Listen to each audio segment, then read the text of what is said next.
সুপ্রিয় দর্শক, আপনাদের ভালোবাসা আসলাম এক অসহায় মেয়ের কাছে। আমরা শুনবো তার জীবন কাহিনী। আসসালামু আলাইকুম। ওয়ালাইকুম সালাম। হ্যাঁ আপু, কেমন আছেন? হ্যাঁ, আছি। আপনার দোয়া আছে ভালো। ও আচ্ছা, আপনার নাম কি? আমার নাম স্বাতী। সাথী, একটু জোরে কথা বলেন, আমাদের দর্শক বিন্দু শুনতে পায় না। সাথী না? হ্যাঁ, জি। আপনি বয়স কত? আমার বয়স চলছে 20।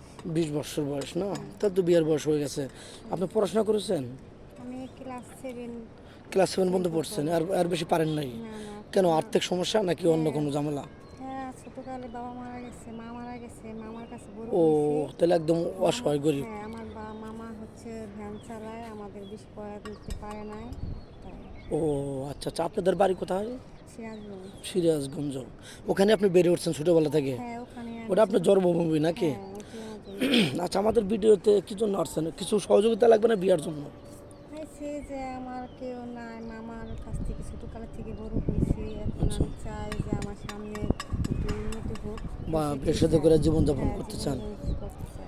আচ্ছা, আপনার এই অসহায়ত্ব দেখে যদি কেউ বিয়ে না করে কিছু সহযোগিতা করে 10-20 হাজার টাকা দেয় একটা সেলাই মেশিন কেনার জন্য, আপনাকে নেবেন?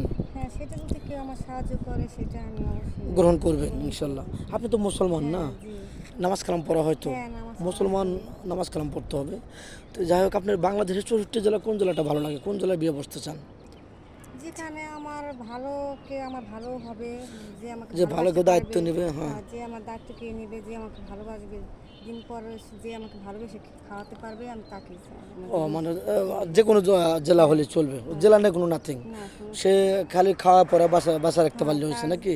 তার ভালোবাসা পাইলেই হয়। কারণ ছোটোকালের থেকে বাবা মার ভালোবাসা পাইনি, বাবা মা মারা গেছে। তারপর এই জন্য আমি তাদের চাই যে আমার সারা জীবন যে ভালোবাসতে পারে তাকে আমি চাই। ও, বুঝতে পারছি যে আপনাকে আপনাকে যে একটু আগলে রাখতে পারবে, হ্যাঁ, দুই বেলা দুই মুঠো ডাউল ভাত খাওয়াতে পারবে, তার হ্যাঁ, সাথে আপনি বিয়ে করতে চান, এই তো? হ্যাঁ। তো যাই হোক, আপনার তো ফোন নেই। না, আমার ফোন নেই। ও, আমার তাহলে ফোন আপনাকে কেনার কীভাবে মতো, পাবে?